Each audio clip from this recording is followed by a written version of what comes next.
All right. So today, Alvina, thank you for joining.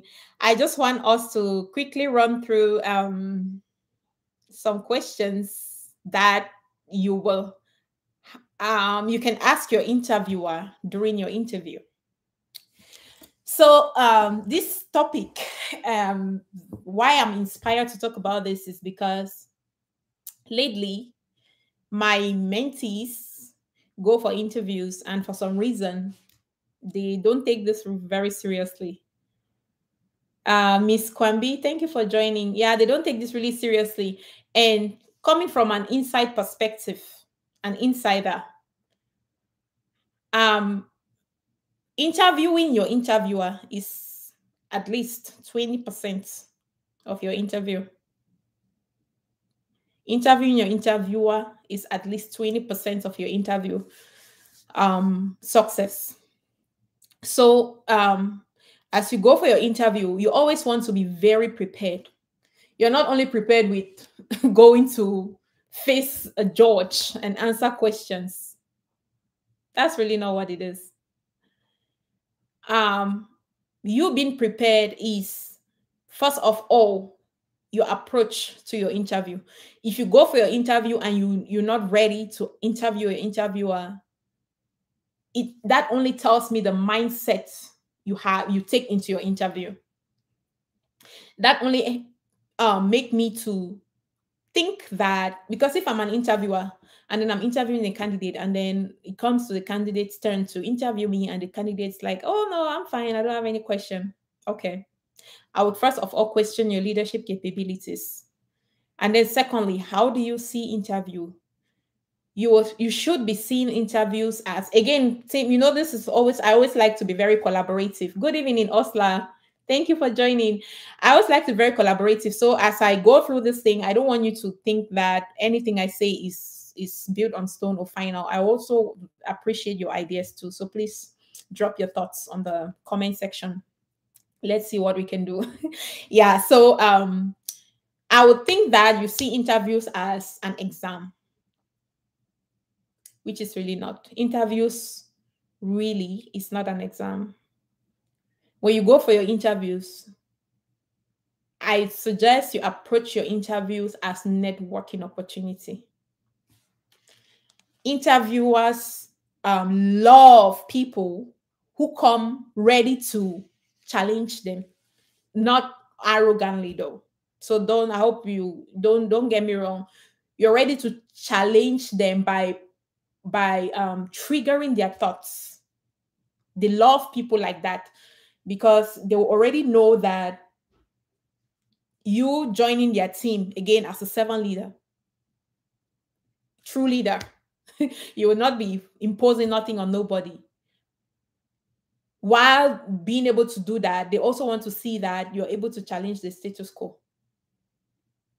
Because that's how you people as a team are really able to be innovative. You see, so during your interview, they are assessing that area too. They want to be sure that you are coming in as that change agent they are looking for.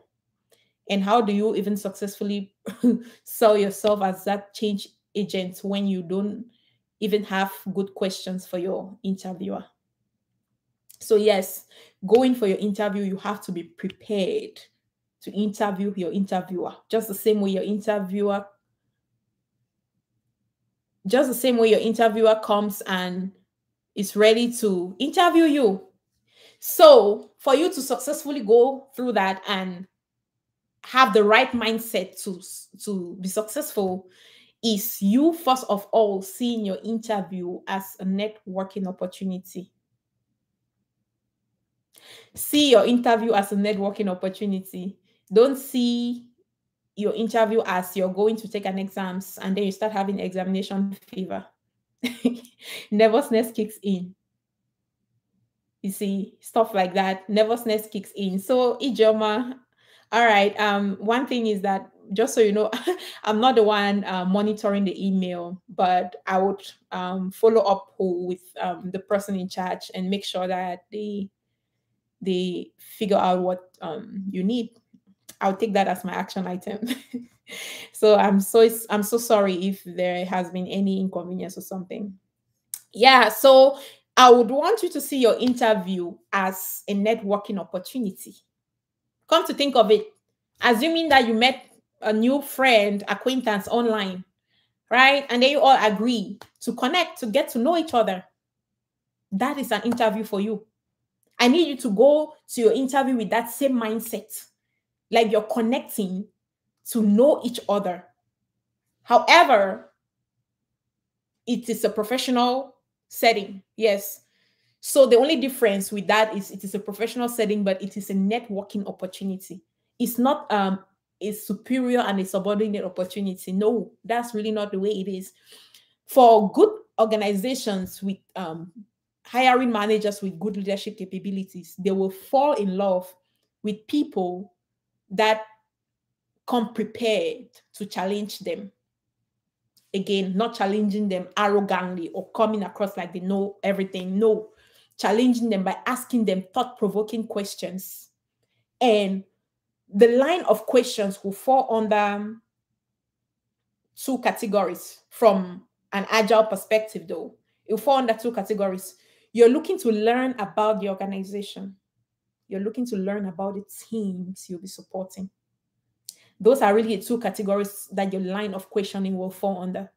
So typically, the way this work is, when interviewers connect, right, during your interview, sometimes right from the beginning, they would ask you if you have any question for them before they dive into the interview. Yeah, you may have questions for them at that time. You go ahead and ask. But most of the time, I would typically tell them, okay, well, let's just run through the interview process, the whole conversation, because it's really a conversation though. Let's just run through the conversation, and then I'm very sure that by the end of our meeting, I will have questions for you people. That's how I usually address it, you see, because I also want to make sure that their own agenda is covered. They have the chance to cover their agenda that they came with, you see, because I don't want to seize that opportunity from myself, from letting them put out all of their questions, because that's an opportunity for me to sell myself through their questions. I don't want to seize all that time and be asking them questions, and then at the end of the day, they are not able to run through the questions that they have. It means that they will not be able to really assess me based on them not able to run through their questions. So I typically ask that we reserve the question, my own part of the interview at the end of the whole meeting. So that is how I'll do it first. And then secondly, as we dive into the conversation, they go through all of the interviews and all of that, and then it comes to my turn, and then they ask, do you have a question? The mistake that I've seen people making is, first of all, they'll hesitate. They'll be like, no. You hesitating already tells your interviewers that perception. You're trying, remember, it's a networking opportunity. You're trying to create that positive impression. You're trying to make that perception. And then you're hesitating. It only tells them that you came unprepared. You see? So I finally get that chance to ask them, to interview them, as they ask me, do you have a question? Oh yeah, I'm jumping. Oh yes, I have a lot of questions, but for now I'll try to limit it just around a couple, just not to give you a hard time. I'm just being very authentic through my interview, just the same way I'm authentic with you live. My real life, I'm the same. That's the same spirit I bring to my interviews, and that's why I hardly. And if I fail an interview, it's truly because I really want to fail that interview, or maybe that opportunity wasn't just for me. I don't fail interviews, never, because the authenticity I bring into my interview, there's just no way these people would not catch feelings for me. Seriously. Yeah, so that's the way I really address it. So yeah, so when it comes to that, then yeah, I would, just the way I would grab that opportunity, it shows in that I came prepared, you see. And then I would, again, keeping in mind the two areas, the two criteria, I am looking to learn more about the organization, and then I'm looking to learn more about the teams that I'll be supporting. Now, one thing I need us to also understand is that when it comes to the kind of questions you're asking your interviewer, the kind of questions that you ask your interviewers, it will tell them your level in the career. It will tell them what level you're at, whether you are a junior, whether you're just starting, whether you're a senior or whether you're a pro in that field. Trust me, they look at these things. When you go for your interview, don't just go ask, so when am I going to start? No, you want to ask intelligent, smart questions. That's what you're doing. You want to ask them intelligent questions. The kind of questions you ask, it can already right there determine the salary they want to pay you. Trust me. Even if they end up giving you that opportunity, the kind of questions you ask them during your interview, right? Let me arrange my hair a little bit. All right.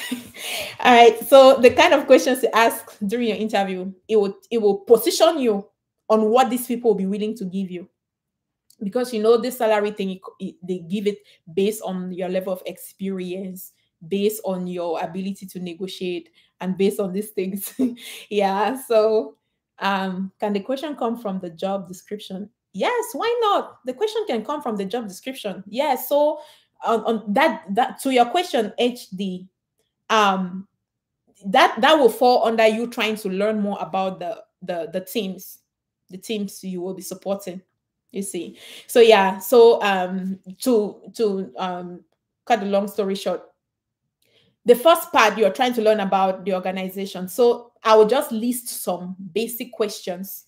I'll just list some key questions that I would suggest that out of the so many questions we may be talking about today, make sure that you want to have those ones covered. Again, from an agile perspective.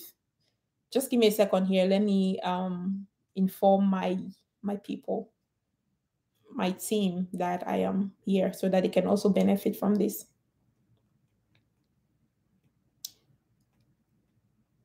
All right. So from the organizational perspective, you going in as anything agile, whether agile practitioner, scrum master, agile coach, the first thing I want to know from them is why they decided to transition to agile.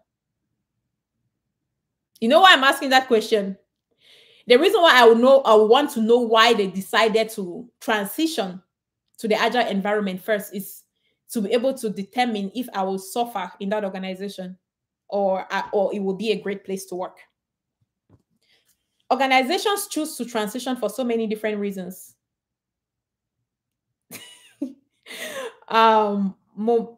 Robert, I don't. All right, that's a very interesting question. We'll come to that. Organizations choose to transition for so many different reasons, and trust me, their reason for transitioning usually makes a huge difference on how they will embrace agile and how they will mature. It makes a huge difference. For example, the typical reasons why organizations will transition. This topic today is very interesting because it touches on so many different important things. You know, you may have connected and be thinking, oh, it's just to go learn some of the questions that I'll ask my interviewer. But through this particular topic, you will learn so many different important things. So again, the reason why I want to ask my interviewer why they decided to transition to agile, it will tell me if I will suffer in that organization, because 80% of your work is really as a change agent, and changing people is not easy. Human being is the most complex creature ever existed in this world that you can change. Trust me. And 80% of your job as a true leader is being a change agent. Only 20% like that is really teaching Scrum, to be honest with you. You see, so their reason of transitioning usually makes a huge difference. For example, typical reasons why organizations would want to transition is because, number one, it's the trend. Everyone is going agile. So why not? Let's follow the trend. Let's follow the market. That's one of the reasons why they'll decide to transition. Another reason why they'll decide to transition is because, they've heard that because they are software development organization, they use Scrum to do those kind of work, you see, and then now they'll jump in it, not really understanding what the agile is even all about. And now they are jumping in it and doing it instead of being it. And you cannot do it if you are not it. You see, that's another reason, because they've heard that that's what will be best to solve their problems, and then they just Say, okay, from today, team, everybody, you start working in 2 weeks, sprints. So that's the Scrum for you. And then another reason why they would want to do it, which is what I am hoping my interviewers tell me, is because they heard about it, they did some research, they learned more about it, they fell in love with it, and then they believe in it. That is what I am hoping, that when I'm meeting with my interviewers, that's what I need them to tell me. That's what I want to hear from them. I want to hear that they believe in it. I want to make sure that they show me that they believe in it. Because if you believe in something, as I usually tell us, passion cannot be taught. You cannot teach passion. You can teach everything else, but not passion. And if you are passionate about something, if you truly believe in something, you will support it to the fullest. You see? So if I see that they actually believe in it, I know that, okay, my life will be sweet in that organization. My life will be easy in that organization.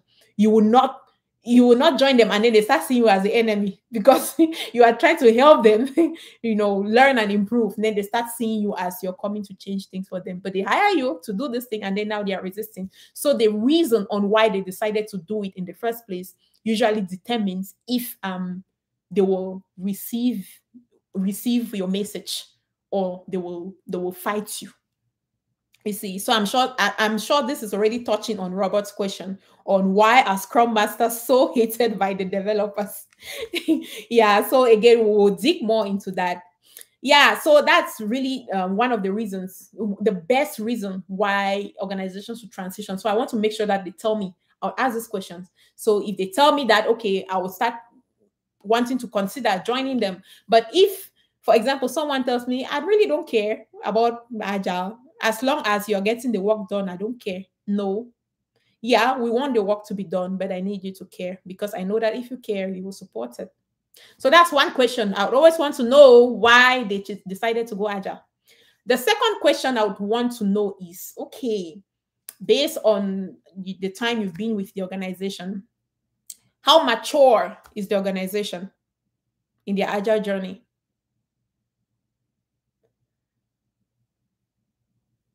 Yeah, okay. So Lily just asked a very interesting question. What if the interviewer don't ask if I have a question at the end of the interview? I will ask them. I will tell them that, okay, do you mind? I have some questions I would like to run over with you. So do you mind? I will ask them straight up. But the thing is, according to interview standards, good interviewers should definitely always ask you. Sometimes they don't ask not because they didn't prepare for it. Because like I said, it's at least 20% of your interview. Trust me. If they didn't ask, maybe they forgot to ask. Maybe you people have digressed and they forgot to ask, or you ran out of time and they forgot to ask. But typically they will. But if they don't ask me, I'm asking them if they are okay with, because I have some questions too. If they're okay, because I want to learn. Yeah. So that's the way I'll do it. Yeah. So yeah, that's one of the questions I'll ask. And then secondly, I want to know their level of maturity, because their level of maturity also will help you know how prepared you should be in terms of whether you're coming to meet teams that are still starting. I don't know if you are familiar with the different approaches to rate maturity. We have the Shuhari approach, we have the Agile maturity ladder approach. Yeah, so many different kinds of approaches. So whatever approach we are using, I can just quote one example, maybe the Agile maturity ladder. Where are you people on that? Are you still crawling? Are you walking? Are you running? Are you flying? I want to know. You see? So based on the response they'll give me, it would already tell me where they are. And then with that, I can know how I can better prepare to come in and help them. And see, these are intelligent questions you're asking your interviewers. That way they already know where they're keeping you. So that when it comes to that negotiation part of your pay, when you ask a pay, they will not be like, are you kidding me? You see? Yeah. So that's one question I'll ask. And for that reason. And then another question. So again, we are still talking about the questions to understand it from the organizational perspective. And then another question that I'll ask from an organizational perspective is, would you please just give me describe to me your culture? How can you describe your culture? See, I would never, ever want to work for an organization that has a toxic culture, even if they are paying me 4 times of the average salary. I would never. Mental mental wellness is critical. Your mental wellness is critical because your mental wellness, it will determine your outcome, your impact in the organization, and even in your personal life, even in your home. So I would never ever want to go work for an organization that has a messed up or a toxic culture ever. So I'm asking them. I may have gone through their website and read those things, but sometimes reading these things is very different from reality, you see. So I would need them to tell me in from a man-to-man perspective, woman to whatever, what the organizational culture is. And based on what they tell me, and I'm assessing when they're answering that question, I'm assessing if they are hesitating or doubting. If the culture is really good, you see, they'll be so proud to tell you, and light, you see, their light will just shine on their face when they're about to respond to that question. If they're happy, in that environment, you will know when they're answering that question. You see, so that's one thing I also like to know. I want to know their culture, how they treat people, their little employee resource activities outside of just business as usual. You see, I want to learn about those things. Yeah, can you ask that kind of question? So Queen just asked a very interesting question. As a beginner, can you ask that kind of question? That's exactly the reason why I am bringing this topic to you, so that you know the kind of questions you should ask, so that they already have that perception that you know what you're talking about. Queen, I hope that answers your question. When you're going for your interview, you don't want to go and be showing your interviewers that I'm a beginner. They will not even want you to come and experiment in the organization. Trust me. So to decode what I just said, that these are things that we cover in our mentoring program. So again, if you want to learn more, join the train and we will help you figure all of these things out. So I would, that is it for the organization from the organizational perspective. And then one thing I'm also asking them is what keeps them motivated. For example, if they tell me that they've been here for 30 years, 20 years, even 10 years, I want to know from them. So you mentioned that you've been here for this number of years. What has been your motivating factor? What is that thing that will make you want to wake up from your bed in the morning feeling so excited to come back to work? You see, I would want to know. So by the time you're done with running these questions by them, trust me, you will get more insight on how this organization work, and or whether you will enjoy working in this environment. Sometimes it's not only about you so desperate to get that job. You wouldn't want to go get a job and then the very next day you're running away from the job. No. I know sometimes saying these things, you are like, are you kidding me? You're talking because you're already working. No, to be honest with you, when you're looking for a job, you need to be intentional. You need to be really intentional. Because what's the point in landing a job the very next day you're running away from it and then you start the whole thing all over? You see, so be very intentional. So and then now that is it from the organizational perspective. Those are some of the few key questions that I will address. The other part that I'll be looking to learn, right? Let me just run through some of these questions here. As a Scrum Master, if your team practices Scrum but has a dependence, okay, that's another topic. But let me just run through my own agenda and then we can address some of these questions.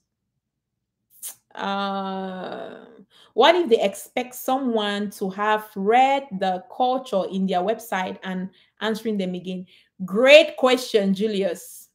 So yes, before you even go for your interview, you want to already do your homework, right? You should have done your homework and learn about this culture on their site. But again, these things are just things that are written, right? So you reading these things remain a hypothesis. Because it is written doesn't necessarily mean that they're practicing it. Just writing these things and clipping them on walls and putting them online really doesn't mean they're reflecting it or they're living up to it. So I'm asking this person to be able to validate my hypothesis. And I'm telling them, I've already done my homework. I see these things on your website. But now that I have the opportunity to talk with you, can you just please tell me from your own perspective what your culture is really like? You see, based on what that person will tell you, you'll be able to compare if what they put online is actually what it is. Yeah. All right. I hope that answers your question. And then now let's talk about the other side. Now I want to know more about the team. See, If you go for your interview and then they ask you, you have a question, you just, I don't, yeah, I think I'm good. First of all, that already tells them that you're not interested like that. Secondly, you don't know what you're doing. And thirdly, you are not experienced. You are not, because they know that if you have experience, see, being a change agent is not easy. I'm telling you, it is rewarding, it is satisfying, but it's not easy. But besides, nothing good comes easy, right? It's not easy. But once you're able to accomplish the little wins, it is everything. So these people know. So they know that if truly you have experience or you know what you're talking about, you'll be interested in learning more about the teams that you will be supporting. They know that. So they'll be expecting you to ask those questions on learning, those questions that would expose the insight of the teams that you'll be supporting. You see, so you have to be prepared to run these questions by them. Yeah, so the first thing I want to know is, what is the team structure? You don't want to go join a team. They say they are a Scrum team, but they are 35 people on the team. It may be the situation, but if I ask about the team structure and they tell me that there are currently 35 people on the team, okay, and then that brings me to a follow-up question. So tell me more about it. So how long has the team been established? If they tell me that they've been working as 35 people on the Scrum team for the past 1 year, that's a no for me. I mean, I'll just try to dig more. And so how has that been working for you? You see, I'll ask follow-up questions. If you've been 35 on one team and the team has been like that for 1 year, how has that been working for you? I want to know. Because that already it's not only a red flag, it's a red flag with a black stamp on it. You see. All right. So today's lesson is all right, Prince. I'm glad that you're getting value out of this session, Prince. So Prince is one of our YouTube members. He actually has a membership plan. So yeah, Prince. So whenever I come online, I prioritize people like you because you deserve my online presence. Trust me. You people have been very, very supportive. So when I come here, I just want to make sure that I give you the best. Yeah. So I want to know. But if you tell me that you people have been 35 on one team, and if I ask how long the team have been put in place, and you tell me it's just been 3 months, that's understandable. I would want to assume that, okay, maybe there is a room for improvement right there. But if you've been 35 people on the team for the past 1 year, okay, I'll be skeptical to join that organization. I would want to know how it's been working for you and why that number of people. Because the fact is that there's just no way 35 people on one team can collaborate very well, can plan very well. Imagine if you have to plan or estimate user stories for 35 people, how can you do story pointing? How can you want to get opinions? Because it's supposed to be a consensus thing during this estimation, as just an example. How can you come to a consensus with 35 people for a meeting that's supposed to run for like 2 hours and then you people finally are able to get all the work items that will fill in the capacity of 35 people in one sprint? Tell me how that's possible. You see. HD is asking, what if the team has 11 members? That's very okay. That's very okay. It's above the recommended this thing, but it's not crazy. It's very okay. Trust me, especially if it's working for them. But that's very even 12 people, 13 people. To me, I think it's okay because I've worked in an environment like that, and they were very mature and everything. They were like that number of team members, and they did the work. They were still delivering value. The communication was going, the engagement was there, and all of that. Yeah. Okay, yeah. So those are some of the questions I'll ask, and for this reason. So my purpose for today is really for you to see reasons why you should ask some questions. You need to understand why you should be asking the questions that you're asking. What are you trying to get from them by asking these questions? You see.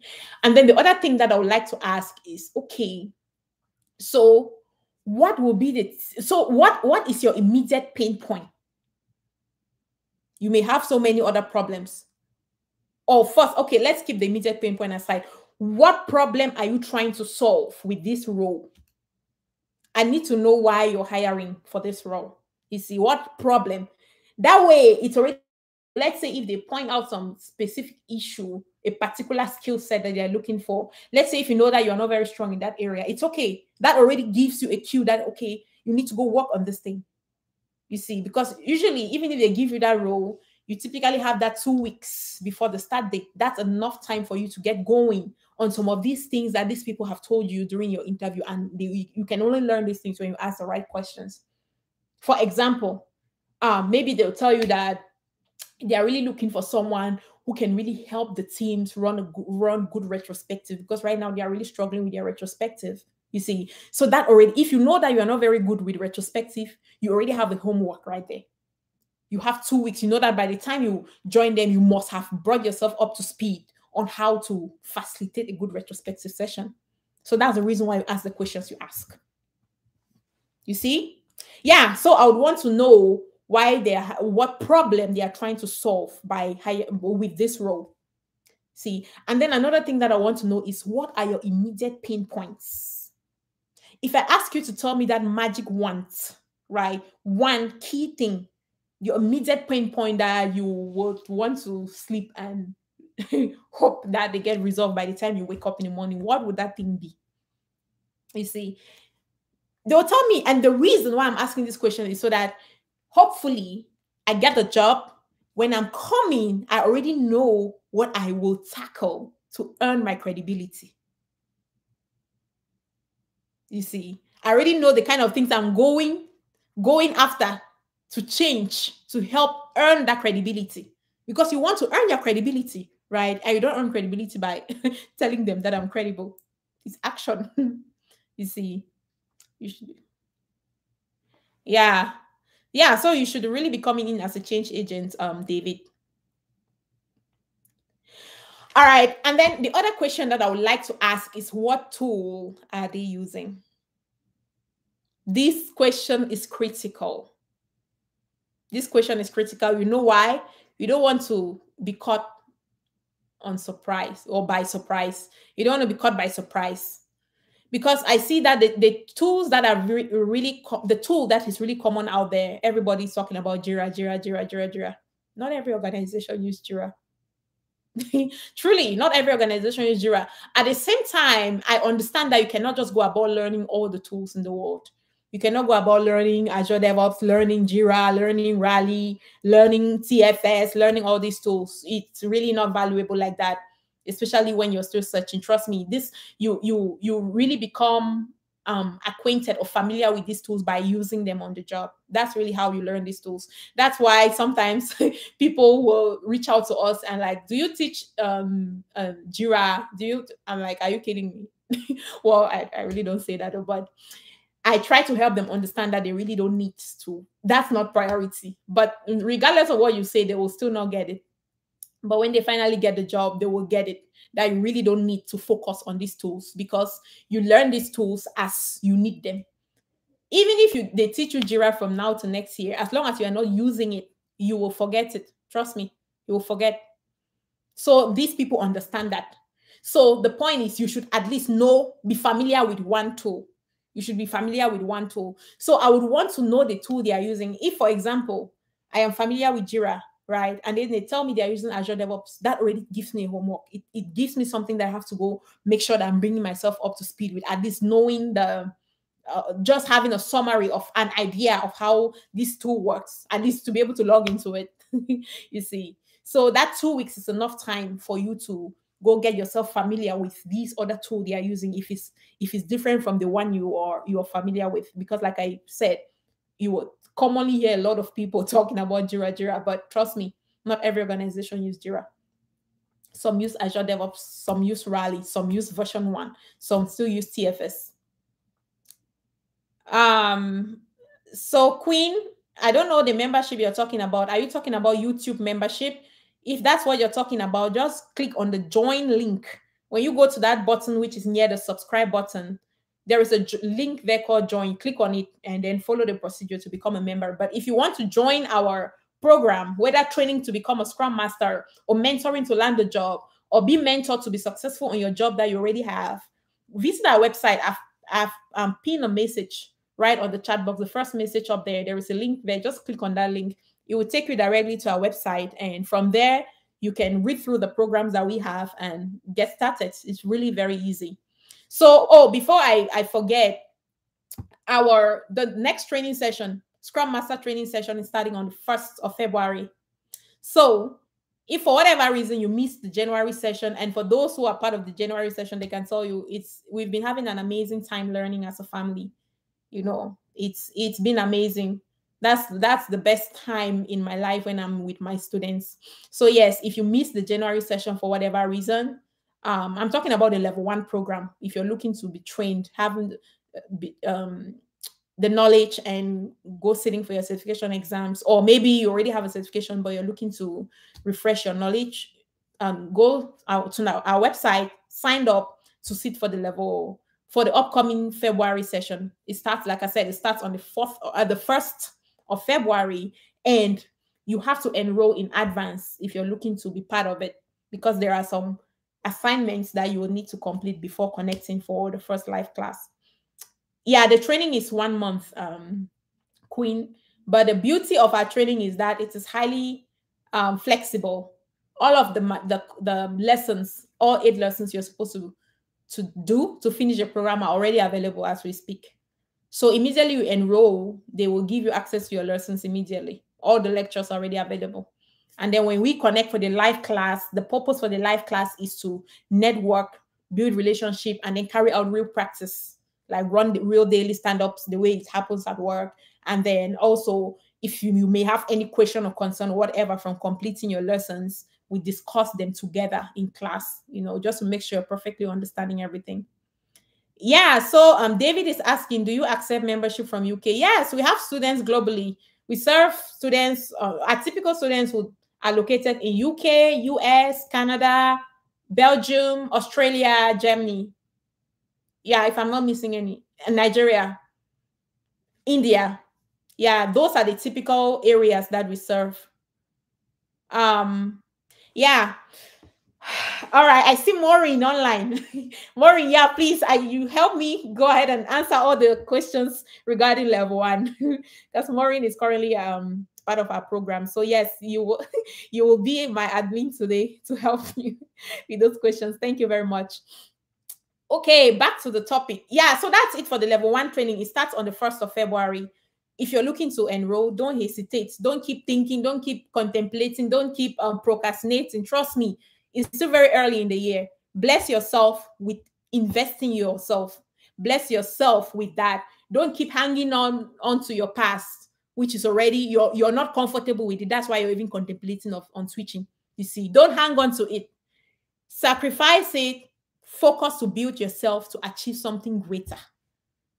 This is the okay, let me tell you, this is the best career you can ever have. I'm telling you, because it has a lot to do with changing people.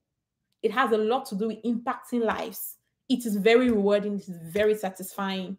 As long as you have a decent level of education, as long as you have a decent background of education, as long as you're willing to learn, as long as you think you're coachable, you can be a Scrum Master, a very successful one at that.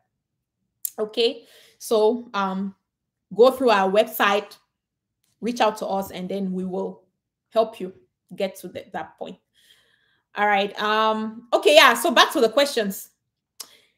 Yeah, so you would also want to know the tools they are using for that reason, you see. Because one of the reasons why I decided to mention this is one of my level 2 mentees. If Cynthia is here, Cynthia will know I'm gossiping about her. One of my level 2 mentees. So she got her job, and then she has been doing a lot of learning Jira, practicing Jira, and all of that, because that's one of the things we do in our program. We run real projects in our mentoring program. So when she started her job a few days ago, she realized that they're using Azure DevOps. So she was caught by surprise, you see. So I don't want you people to be in that situation. Cynthia already paid the price for you people. So that is why it is important during your interview, ask these questions so that you know the tool they're using, so that if it's something you're missing out on, you go bring yourself up to speed. You see. All right. Yeah, that's it. And then the other question you would also want to ask is, what would be the typical challenge you will face on daily basis? You see, the answer to this question also will tell you if that challenge is something you can deal with or no, or you want to just now keep your challenge. I'm not interested.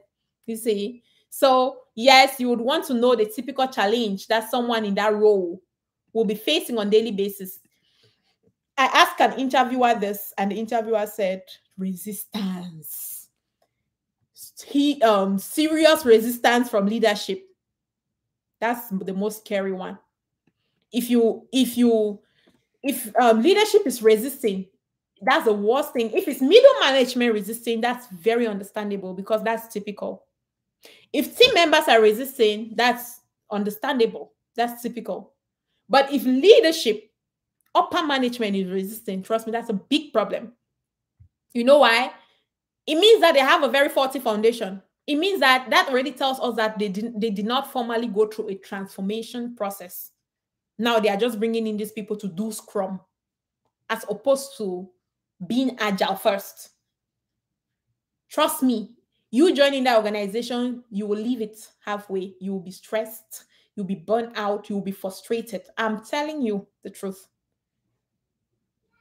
I know sometimes we feel desperate because we are really looking and then we take these things. Well, it can help you with difficult experience that you will now have. You will learn the hard way though. But yeah, but if you want your sanity, I wouldn't recommend that you join an organization that has huge resistance from upper management, because upper management should be the people that have decided to go agile, right?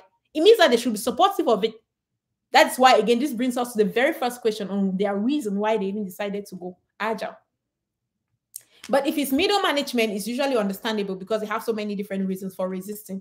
They are not the ones who decided to go agile. They just bring it to them as well, you see. So yeah, so ask that question to be able to know how you will, whether you'll be successful in that organization or not. So you see, interviewing is two-way. It's not only your interviewer interviewing you, you also should be prepared to ask your interviewer questions. Good, smart, intelligent questions. The kind of questions you ask, again, to recap, will place you on the salary scale, will determine whether they'll give you this job or not, will determine if you are a creative, innovative person, because that's really what servant leadership is all about, not you sitting and waiting to be told what to do, you see. So be ready to ask great questions. Now, last but not the least question you always want to ask. What's next? What's next? So don't just finish and then you're like, okay. And then they're like, anything else? You're like, no, I'm fine. So how would you be able to know if you should follow up with them after the interview, or when you'll be getting an offer, or whether you should keep looking? How would you know? And they're expecting you to ask this question. So for me, I'm not only asking what's next though. I'm also asking to know how long will they remain? How long is the entire interview process though? How long is the entire interview process? So that I know how I'm planning and whether I will continue pursuing other opportunities or what, you see. So I would want to know. So what's next? So they will typically tell you, well, we will get back to you in 1 week. We'll get back to you today. We'll get back to you tomorrow, so that you know how you're planning your stuff and know whether you should continue pursuing the other opportunity you already have, or whether you should wait, or, you know, so it's very important to always know what's next. Yeah, so that's really the questions that I wanted to bring to you today regarding this specific topic. And most importantly, for you people to know that interviewing is not a one-way street, it's a two-way street. And it's not an exam, it's a networking opportunity. And it's not an interview. Just because it's called an interview, it's not an interview, it's a conversation. Okay, all right. So I will have 12 minutes here to run through questions that you people may have. Let's see. At the end of the interview, ask the interviewer, are there any questions or hesitations I can address at this time? Yeah, that's a good question to ask. That's another good question to ask. Yeah, you'd want to know, because sometimes you may have said something and now they are it brought some hesitation or skepticism, you see. So that's an opportunity to ask, so that they share with you. So you want to find that opportunity to clarify, just in case there was a discrepancy, you see. So you want to have that opportunity to clarify on anything. One thing that I would suggest that you don't go ask your interviewer, because some of my mentees did this a while ago, and I had to address it, and that's why I'm bringing it to you people. One thing that I don't want to go ask your interviewer is, okay, how did I do? How did I do in this interview? See, let me tell you, it's a good thing to get feedback, but trust me, asking the interviewer that question, it puts them on the spot, because at the end of the day, they'll still get back to you on feedback, right? Whether they are giving you the opportunity or not. So you asking them, how did I do? It puts them on the spot. You don't want to put your interviewer in that position. You see, you don't want to put your interview in that position. So please be considerate of things like that. And then the funny part is that someone asked this question, right? The interviewer was even feeling funny to respond. However, the interviewer provided feedback that, okay, this is how you did, this is how you did. And then when the interviewer was providing the feedback, the person started arguing. She started being defensive. That although I'm like, what? That already, it puts you at a very bad place, because it shows that you're not very receptive of feedback. You've asked, the interviewer has even been so kind to give you on the spot feedback, and everything the interviewer was even telling was exactly true. I would even be more critical than what the interviewer said. When the interviewer started giving the feedback, the person started arguing, started justifying everything the interviewer was saying. You see, you don't want to do that. All right. I actually asked for feedback and got the job. Okay, good. Good. Yeah. All right. Yeah. So just be careful though. Just be careful the kind of things you ask. And again, you would know whether you did well in that interview or not. You will know. You'll be able to determine. And if you are that comfortable, you see that you've been very positive, you can go ahead and ask them, but again, to each their own. But if you know very well that everything has not been going very smoothly, even if you ask and then they are giving you the feedback, don't be defensive. Don't justify everything. Don't do that. Receive the feedback with gratitude and then go back and decide how you want to use that feedback, because feedback is truly a gift. Okay, so Slim Sagittaria is asking, what do you mean about the question, what is your pinpoint? Okay, it's not pinpoint, it's pain. Like pain, something hurting you. Yeah, pain point. That is it. Like your biggest difficulties right now. What is the key, the biggest issue you're facing right now? That's really what that means. Your pain point. That's really what it is. I hope that answers your question. All right. So now, please, just if you have questions, feel free to shoot your questions. So let's run through them. While I'm waiting for questions to come across, I also want to inform you all that our level 2 is still ongoing. So for those who are not familiar with what we do in level 2 or what the level 2 program is all about, team, you know that having a certification is one thing, getting the job is another thing. Having a job is 100 times difficult than having a certification. Having a certification is really nothing. Trust me, it's really nothing. It's that easy. And the reason why I'm bringing this up is because most of the times you see people reach out for the mentoring program, right? And then they will go through the prizes and then they're like, I already have the certification. So it shouldn't be, it should, being mentored to get a job should be cheaper than having a certification. That's what they would tell me. It's okay though. That's their understanding. So that's why I'm seizing this opportunity to inform. Come to think of it, if it was very easy to land a job, why is it that these trainers out there don't take it as part of their accountabilities to you getting the job being part of your program? Why are they not committed to an extent of to a point where you get the job, if getting the job was that easy? That is why you see trainers, they make sure that the scope of the work of their services only ends on them transferring the knowledge to you and then you go getting your certification. That's why they only end at that level. And that is why you see a lot of people out there struggling, having only a certification. And now they're thinking, because that's what so many people would think, and they call it, they start saying that I'm a Scrum Master. They start thinking they are a Scrum Master or an Agile coach. They only have a certification. No, you are not a Scrum Master. You are certified. You have a Scrum Master certification. That doesn't make you a Scrum Master. You see, so there is a huge difference. But what a lot of people fail to understand, and a lot of trainers don't expose to people, is that you having a certification doesn't mean that you are a master. It's a whole different ball game. A lot goes into it, and that is why in our program, the training part is cheaper than the mentoring, because the mentoring part, again, is not, we are not only about you getting the job, again, because getting the job is one thing, keeping the job is another thing. You see, you'd also want to be in a position where you finally get that job, like you have this sweet ripe mango right close to your mouth, like that, just right when you're about having a big bite, it's taken away from you. How would you feel? Tell me.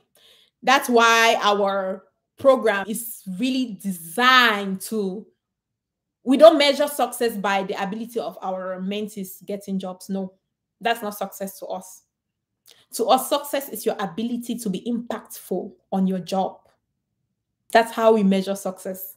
So the next time you're reaching out regarding our program, please don't come with the impression that, oh, you already have a certificate, you've already been trained somewhere. So so what most people will say is like, no, I just need some questions on interview, and then I just need my resume. I just need to have a sweet, nice resume and all of that.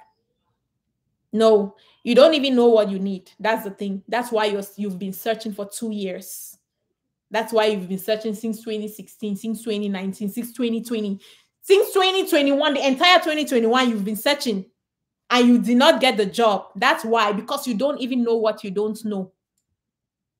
That is why you need a mentor to help you know what you don't know. You see? So having that job is as challenging as anything. Look, when it comes to the training curriculum is standard, right? I can wake up in my sleep and train you. In my sleep, I don't need to go review no notes, no nothing to come and train people. I don't need to do that because it's something I've been doing for a while. So I know everything when it comes to that training. I know everything that I can deliver even in my sleep. But when it comes to this mentoring, you really don't know how the market is evolving. You don't know the different techniques that interviewers come up with. You don't know the different things that they're looking for. As a mentor, you go out every day to look for these things and stay on top of the game so that you can bring to your candidates, so that you can transform them to carry the personality, carry the mindset, carry the content and everything that they go into with their interview to be successful on the interview and then be successful on the job. So you see, it's a lot of different things go into it. So don't think that it should be cheaper. Don't think so. And don't waste 2 years just loitering all over the internet trying to get a job by watching videos. I mean, a lot of people, I mean, so many people have gotten jobs. Like I said, last year, almost 200 people, over 200 people got jobs just by following on our contents here. But let me tell you, the length of time that you will spend to get that job will be like 100 times the time you should have spent if you had a mentor that will guide you on what you should focus on. You see, because you agree with me that there is just too much information out there. There's just too much, which at the end, you turn not to know what exactly you need. You end up digging too much, digging everywhere, getting overwhelmed, getting demotivated because you've been in the market for so long. You start thinking, oh, something is wrong with me. My village people are attacking me. My uncle said that I would be stuck. Because I mean, what I'm saying is what I see every day. That's what people say every single day, you know. It's just because you don't have the guide, you don't know what you need, you don't know what you're looking for, and then you're trying to save money, and then at the end of the day, you end up spend time is money. You can always make money, but you can never get time back. You see, so having a mentor, please, I need to let you know that it's a necessity. It's a big opportunity that you have. Don't miss out on that opportunity just because you're not familiar with it. Yeah. So get a mentor straight and it mustn't be me though. We have so many different mentors in our program. It may be other people. You may even go through other sources, but I'm telling you that you need one. Even on the job, you need to be in that environment where you constantly get inspired, constantly stay on top of your game on learning more and growing. Yeah, all right. Where do we keep dependencies and risk? It depends on your organization, Nadine. So Nadine is asking, where do we keep dependencies and risk? In my experience, I have leveraged Confluence to track dependencies and risk. I've also leveraged the tool that we use to track our work issues and manage our work. I've also leveraged that Jira, Azure DevOps. I've also leveraged that to track. I've also leveraged Teams, though Microsoft Teams. Yeah, on their file section, the folder section on our channel. I've also leveraged that. I've also leveraged the collaborative whiteboard tool like Mural Mirror. Yeah.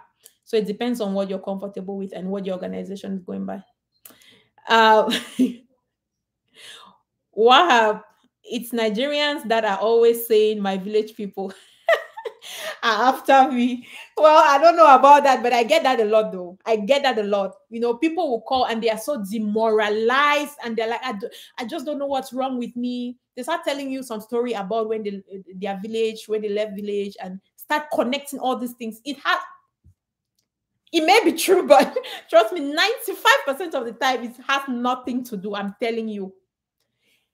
You would see some people sometimes when they join the program and then they discover the inside of what they've been missing. They now see that they've just been, they started laughing at themselves. Like, what have I been doing? What have I been doing? Sometimes people are quick to throw stones and blame their downfall on whatever situation, and which is not true. And it's simple. If you are just able to discover what you don't know, you will see that everything will begin to make sense. Yeah, so please don't be always quick to blame your village people and everything. How do deliver good or bad news to your team? How do you deliver good? Assuming that's what you're asking. Reeling this asong asangong. Okay, really. Yeah, how do you deliver good or bad news to your team? Reeling this, I think that's a very good question. So first of all, it depends on the relationship you have with your team. It depends on the relationship we have with your team. I'll give you a real life scenario. So I had been with a team, right? The engineering manager was a chronic waterfall mindset person, waterfall minded person. You see, one of our team members lost their mom, right? One of our team members lost their mom, so the person wasn't supposed to come to work. The person reached out to me. So the person sent a text message adding me and the engineering manager on it, telling us that this is a situation. And then the engineering manager immediately texted me and like, don't let nobody know. Don't tell nobody. I'm like, okay.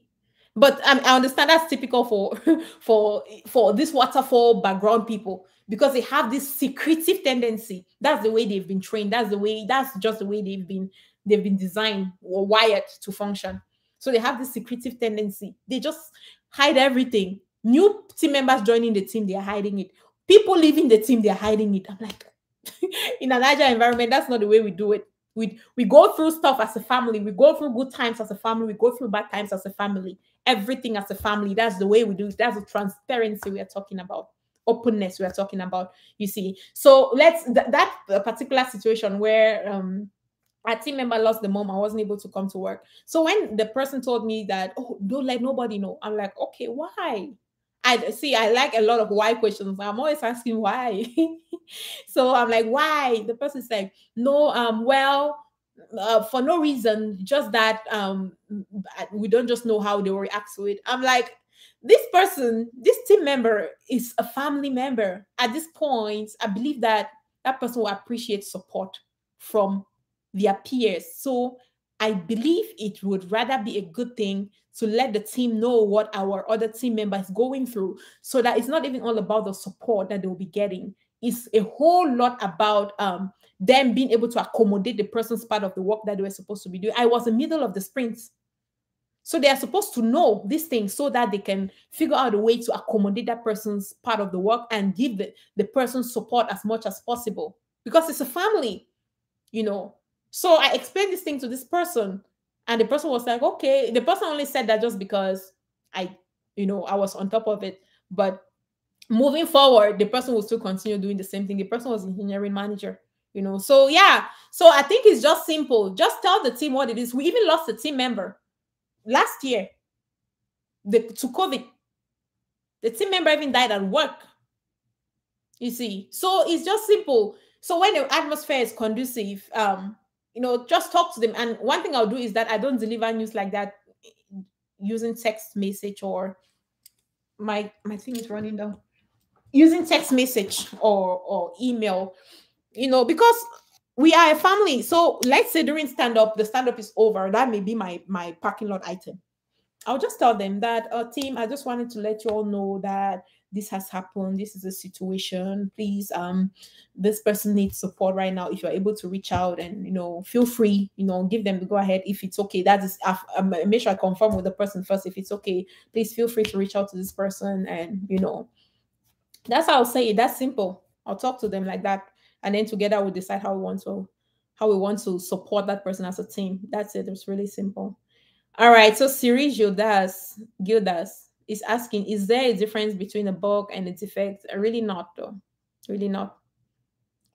Yeah. I have gotten, so Osla is asking, I have gotten the certification and really need help in landing my first job.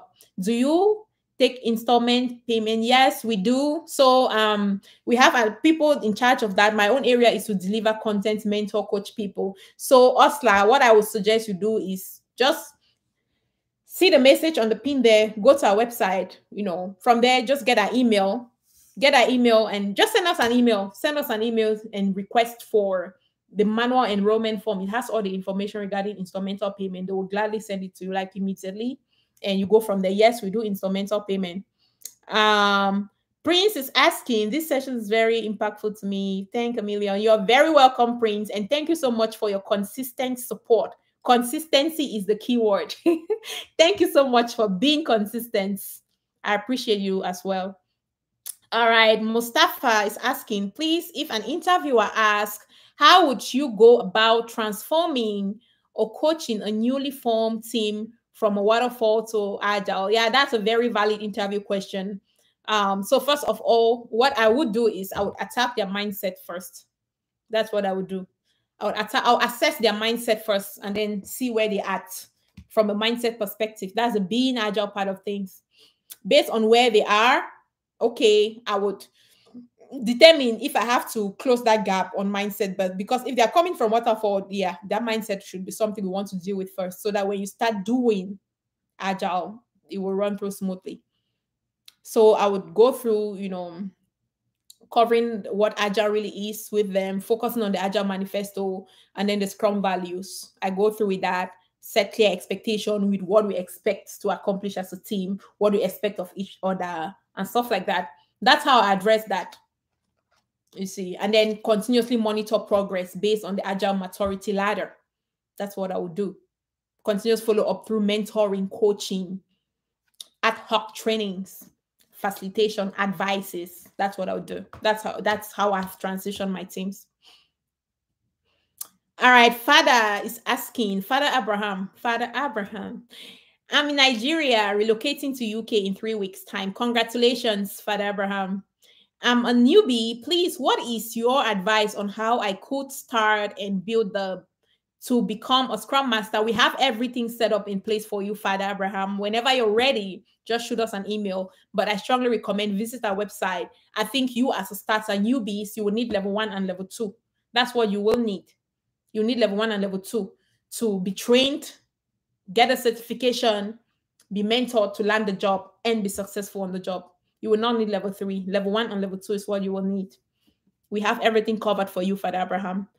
All right. Francis is asking, how can we address the question, how much will salary do you?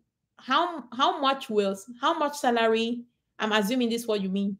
How much salary do you expect? That's a good question, Francis. So how much though? How much salary do you think you deserve? I want to know. Yeah, so that's a very important question. So the way I've always addressed this question, first, come to think of it, you don't want to be in a position where you go say something that's above their pay scale, right? And then you don't also want to go way below, because once you say something, it will be difficult to take it back, especially when it comes to this salary negotiation. So this Julian person who keeps putting in this funny links in this video, please, nobody should click on the funny link here, vum.ong. These are all spams. So please don't click on it. It may take you to a viral site and get you attacked. The only link you can click on it is the one that is pinned on this chat box right on top from Being Agile Consulting. Any other link, don't click on it. Those are all scammers and they would want to deal you. So I would throw the question. So Francis, to your question, I'm going to throw the question back to the interviewer. I'll ask them something like, well, that's a good question. Maybe if you tell me what you're offering, I'll let you know whether I meet my expectation. You see, so I'll put it back to them, and sometimes they'll tell you, sometimes they may be like, well, I really don't know now, and all of that. And then let's say if they tell me, okay, let's say for example, if they tell me that they are offering 100,000 or 110,000, okay, I can now say, oh, I'll say something above that, because there is no way they can always tell you everything that they have on the table. No way. Just know that they will always leave something at the back. So if they, for example, if they tell me 100,000, I'm gonna say, well, I was looking for a range between 130, to 150. I may say something like that, and then we can now trigger a conversation from there.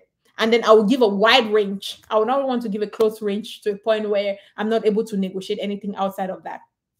You see, and then in a situation where maybe you throw the question back at them, and then they're like, well, they really don't know now. Maybe they want to work with what you want, and then they can take it back. And most of the time, recruiters are the ones who say they don't know, though. These recruiting agencies, they do that. That's their business. That's their negotiating strategy. Trust me. And then if they say that, and then I can now tell them my desire. And then that's when I will use the wide range so that I don't get myself trapped in a very close range. You see, I'll give a wide range. For example, if this, I would say, well, I'm looking for something between 50 to 90. Yeah, because somehow I'll know that they should fall between that range, or I'll say 50 to 100. I'll say something like that, because I'll know that regardless of how bad it is, whatever they have, it will fall within that range. Yeah, so that's what I would do. I wouldn't want to go first. I would first try to throw the question back at them.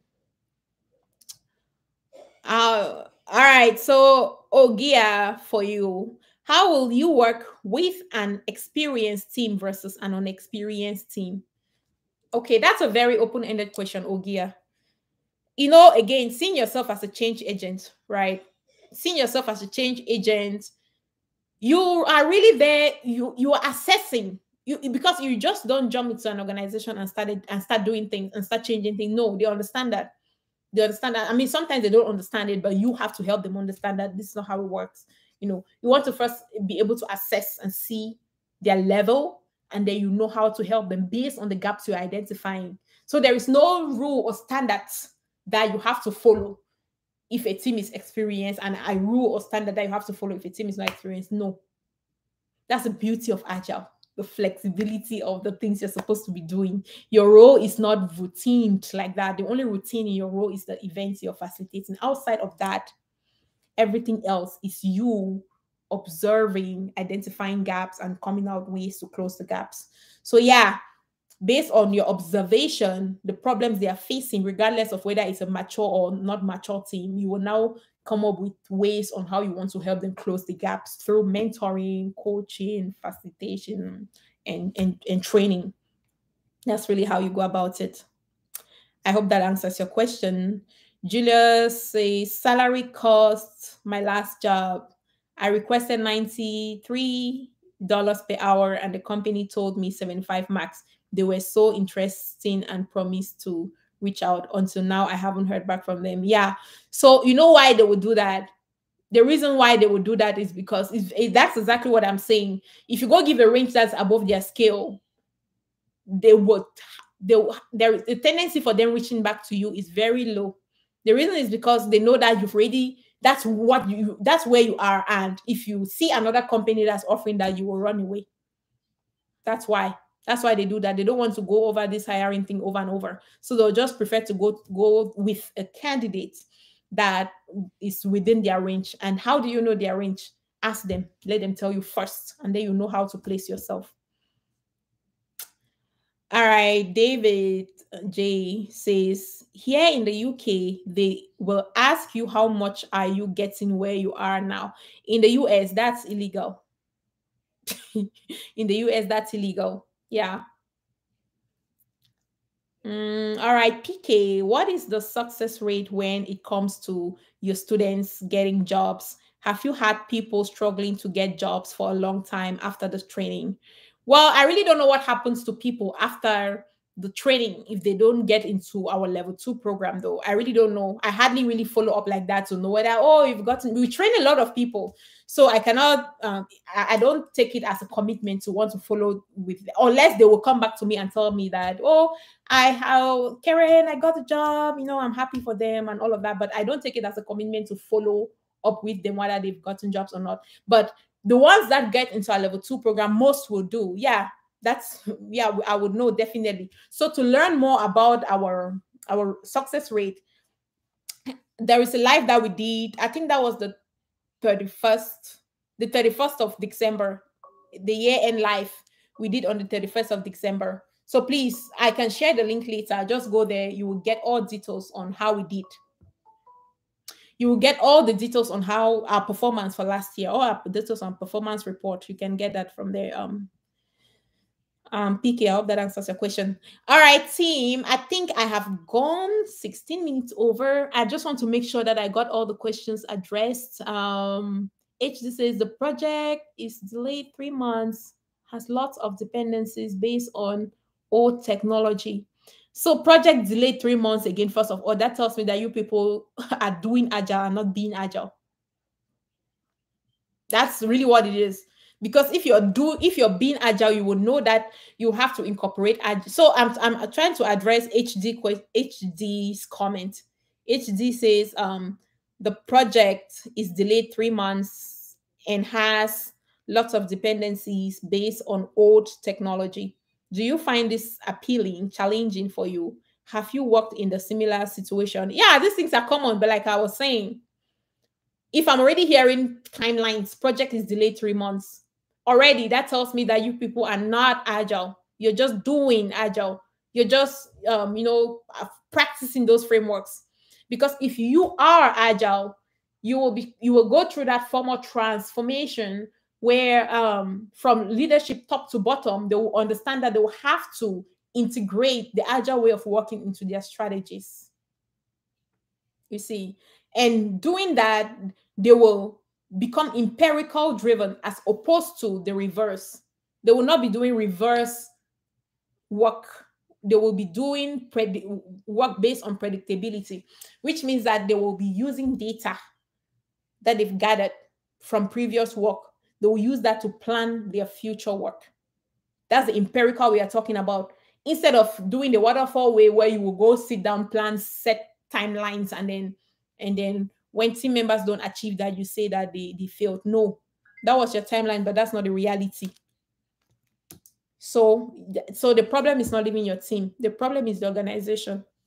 They need to incorporate the Agile ways of working into their strategies. That's what we call business agility. And that's a whole other topic. All right. Team, I hope I didn't miss any question here. What did you mean by okay? All right. I hope I didn't. Thank you, Mustafa. Thank you all so much. The same question here in the US too. Yeah, so Juliet is saying that they asked the same question here in the US too. They asked the question, but that Juliet, this is why we're here. I'm telling you, it's not legal. It's illegal. Go look it up. Go find out. It's not in the US. It's against the law for your interviewer to ask you what you're currently making. It's not. That's not something they should be doing. All right, Ogia, as a Scrum Master, if your team practices Scrum but has a dependency on another team that practices Waterfall, how would you go about it? The organization is messed up. That's what I can tell you. Yeah, I know that sometimes they decided they would want to go bit by bit to transition their teams. That is why, again, if they're able to incorporate agility into their strategies, they will not end up with an organization that a part is doing waterfall, a part is doing Scrum. However, if that's the case, you that is currently doing Scrum, you should know better. So you want to reach out to that waterfall team because they'll hardly know that because they've not, that's not how they are structured to work. I will proactively reach out to them so that we can, in advance, discuss these dependencies and how we want to sequence our work, and then we go back to start working. That's what I would do. Yeah. How often do you do live? So David is asking, how often do you do live sessions, Karen? That's a very good question, David. But for now, I really don't have a schedule. I just come as my spirit leads me. That's what I do. It sounds funny, but to be honest, that's what I currently do. I come on live as I'm being led by the spirit. I come on live also depending on a specific question that a lot of people have been asking, and I think it will benefit so many other people. I will come on live to do that, but on a schedule base, I'm not. Well, that's something I can consider in the future, but not right now. All right. Thank you, and I appreciate you too. And I am so looking forward to working with you. I recognize your name because your name was sent to me recently to get added to a mentoring program in WhatsApp. So thank you. I'm so looking forward to working with you. And Julius Walker says they asked me last salary and said so I could see their visual expression that my bargaining was above their expectation.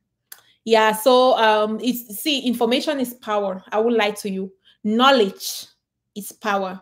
So now you know that it's illegal for these people to be asking you about your current salary or previous salary. You can tell them voluntarily, but you are not supposed to. Yes, you can tell them on your own. It's okay, but it shouldn't be that your job will depend on if you tell them or not. They're not supposed to ask you that. Thank you, Henry. I'm glad you got value from these. Avina, thanks. Thank you. Juliet, thank you. Um, all right. No. TTK. Talk to Kemi. All right, talk to Kemi. As a Scrum Master, no, that's not part of your job. So talk to Kemi is asking, have you ever used Java as a Scrum Master? Well, as a Scrum Master, you can use Java if you just want to help out. Maybe you're technical, you see, and then maybe your team is struggling with something, and then you just willfully want to help out. But it's not, you are not supposed to know Java. You don't need to. It's not a requirement. It's not. I have never used it because I don't need to use it. Yeah, but if you are able to use it, yes, and help out your team, yes. But it's don't. I don't want you to think that is something you have to know. All right. All right. You're welcome. You're welcome. All right. Salesforce and Scrum Master. How do they merge? DOA. I'm not sure I understand your question. Salesforce, you know, Salesforce is the name of a company, right? So I'm not sure if I got your question correctly. So if you can rephrase it, that would be good. I can offer 6 more minutes. I have 6 more minutes to give. So this is a very long life. This is the longest life I've done. Almost 1 hour, 30 minutes. Yeah. So, but yeah, I would want to close in 6 minutes from now. All right. You're welcome. You're welcome. You're welcome. I've been asked for Salesforce experience last time. hours. So, Salesforce is a tool though. I know Salesforce product. Salesforce is the name of a company. So what they do, you can go online and look it up. What they do is they create these tools that helps with customer relationship management. That's what they do. And now a lot of organizations are using this product called Salesforce. So Salesforce is just a tool. I'm sure that's what they're asking. It's just a tool. If the tool is what the organization is using to manage their customer relationship, yeah, they want to know if you're familiar with it, if you've used it before. So that question is very common. It's not a specific interview question like that, but yes, just like they'll ask you if you're familiar with Jira, if you have experience with Jira, just like they'll ask you if you have experience with Confluence. You see, it's just like that. All right, Tumlai relating this. If you are asked what tool your dev team is using, what do you say? I would ask them to rephrase the question. What do they mean? There are so many different tools. So they're talking about what tools exactly are they asking? That's what I'll ask them. That's what I'll say to them, like, if they ask me that question. All right. I wanted to know if having Salesforce experience gives me an edge, or is it not required? It's not required, but again, it's not required to be a Scrum Master. I always say no knowledge is useless. If at this point you have the capability to continuously self-develop, that's what I call self-investment, self-development. Why not? If you have the capability to continuously take more certifications, why not? No education is ever useless. That's how I see it. You see, so, but it's not a necessity to be a Scrum Master. Not every organization uses Salesforce product.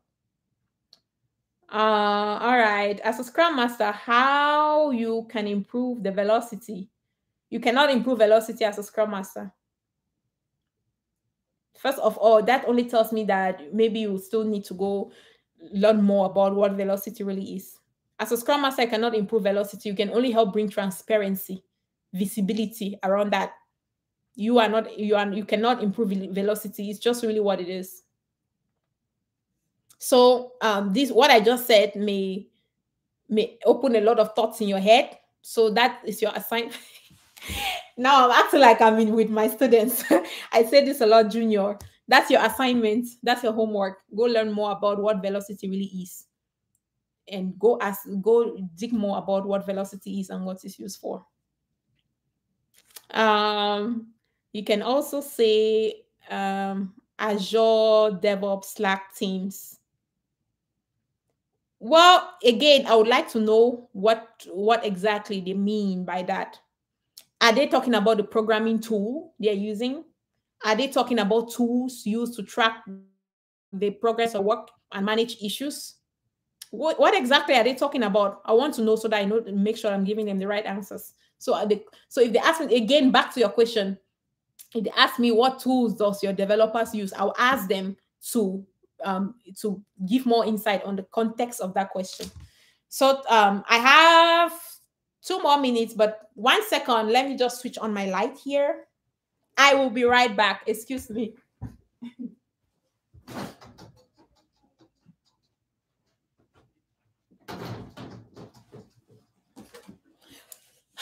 All right. So that's it for today.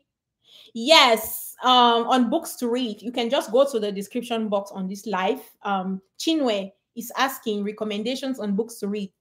Go to the description box on that on this live. You would see great. I have some 2 specific books that I recommend to all of my students. So just go there through the link, click on the link straight. You will be able to get the books. Yeah. Gracie, that's more of the BA or PO, understanding Salesforce, not really a Scrum Master. All right. My first time joining your live session, Chinwe. It's my privilege too to meet you. Thanks again for your time. Thank you all so much, team. I say that all the time. Anybody that I'm talking with, or I always think they're teams. That's how my brain has been wired to function in this agile lifestyle. But again, thank you all so much. I've had a great time. It's usually one of my best times being here, connecting, exchanging ideas, just talking with you or anything agile. Again, if you are looking to transition, change your career path, nothing is stopping you. First, I want you to know that nothing is stopping you. Anybody can do this. You can do this. We can help you achieve that dream. We can help you. reach out to us if you're looking to transition. If you're a newbie, you're just starting, you don't even know how to go about it, getting trained, we can help you, give you the training you need, direct you on how, and you go passing your certification, making sure you don't even fail it. We can direct you on all of that.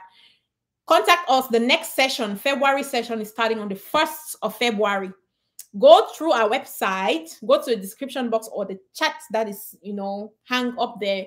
Click on the link, it will take you to our website. You can get more insight on the information. If you have further questions, you can either enroll online or send an email if you have further questions before enrolling, and we will be glad to assist you. You see, so just do that. And then if you are in between just having a certification and landing a job, that is the biggest challenge. Getting trained and getting a certification is nothing. Again, the biggest challenge is to land that job. Trust me. And to be able to get it quickly and not waste 2 years, 1 year, 6 months, just loitering, trying to figure it out on your own. Reach out to us. We can help you figure it out easily together. As long as you want to commit and you're ready to learn, we can help you achieve that goal really quickly. So that's going to be our level 2 mentoring program, So that one, you can start on any Monday or any Wednesday, you see. And then for the level 3, I don't want to talk about level 3 because at this point, we don't even have any opening for level 3. Level 3 is basically for people that are already working professionals, though. Agile coach, delivery managers, Scrum masters, release train engineers.